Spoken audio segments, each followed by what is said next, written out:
Hello and welcome to the Indiana State Archives Hands-on Archive series, where we take close-up and brief looks at some of the records in our collection. Today we are going to take a look at some Insanity Inquests from Central State Hospital.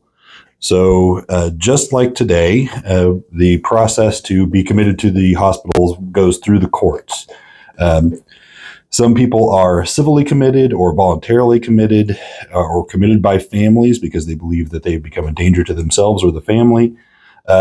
Much more frequently, people are picked up by their county or city police.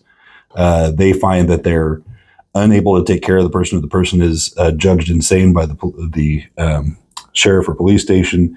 Then they have to go in front of the judge to be officially adjudged insane and committed to a state hospital.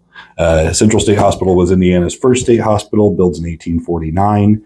It was the only state hospital for just under 40 years before it was joined by Madison, Logansport, and Richmond.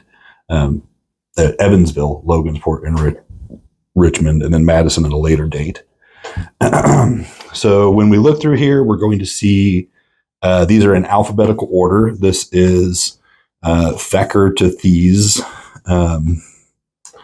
So these aren't from a specific time period. They're from all over, anywhere from the mid 1800s to the early 1900s, around 1930s. So we can see this first one here is from 1897.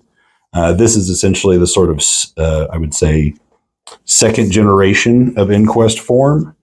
So we'll see some earlier ones later, but initially they're just essentially letters or statements as if they were written in a court order book saying that the person was adjudged insane and sent to the asylum in Indianapolis. Later on, the hospitals and their umbrella organizations produce these forms that provide a little more guidance as to what the hospital is looking for in their assessments and the information they want on intake. So the original forms, like I said, are just sort of handwritten. Then they become a little more elaborate and start, here's one interesting thing. They start listing specific conditions or symptoms that the person might be experiencing, because some people may not think of those as relevant, but if you know a little more about the person's overall condition, they might indicate the sort of underlying cause. So if we look through here a few more, you see a lot of these from the late 19th century.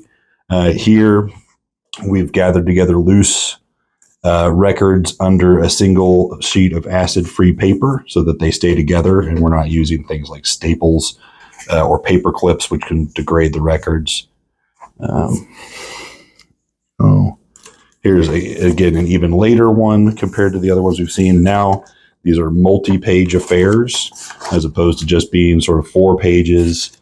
They're now several pages. They're collecting a lot of information. Let's see if we can find one of the early ones in here. Yeah, here we go. This is from Centerville in Wayne County, 1853. Admit to the Indiana Hospital for the Insane. And these are all handwritten on lined paper. These are the judgments of the court. Now, what's interesting too, in this time period, the only input from a medical professional on these is that the person doesn't currently have a communicable disease. There's no actual diagnosis taking place here. They're just saying that they have concerning behaviors, usually that they have been dangerous to themselves or others around them. And that's sufficient to get them committed, or at least committed for a review of their sanity or whatnot. Now, there is one specific person in here I want to talk about, and that is Albert Thayer. Albert Thayer was originally committed to the Indianapolis Asylum, or the Indiana Asylum in 1882. He was committed again, and we can see this is a slightly earlier record than some of the others we've seen, so it's fairly brief as far as the content goes. Statement of the medical examiner, certificate of justice of the peace, and then his Yeah, and then the next page here is loose. So there's a little bit of this sort of information gathering, but not quite as much as we see in the 1890s. And then this here is his form for recommitment. So this isn't an entire new inquest. This is just specifically proceedings to recommit. Now, what makes Alfred Thayer so interesting is that after he got out of the hospital in 1884, he became a very prolific activist for the reform of the hospitals.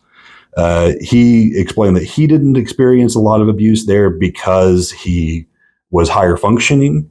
But a lot of the patients there, if they caused any sort of difficulty for the staff, could be subject to beatings and restraint and essentially conditions well beyond what their sort of behavior should have solicited or whatnot. And he complained for many years without a lot of progress about the conditions there. Initially, the doctor that was there while he was there discredited him, saying that, you know, his multiple commitments meant that he was hallucinating or imagining things that weren't real. However, there was supposedly a letter in private from that superintendent that confirmed that these conditions were happening, but that the hospital was limited by its funding and staffing budgets. Essentially, at this time, there were just a few physicians and nurses employed by the hospital.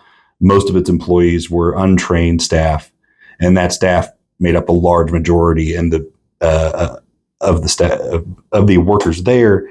And they essentially, with the doctors being so frequently present, they were said to have run the asylum themselves. The staff did. Later on, we would luckily get some reforms in this area.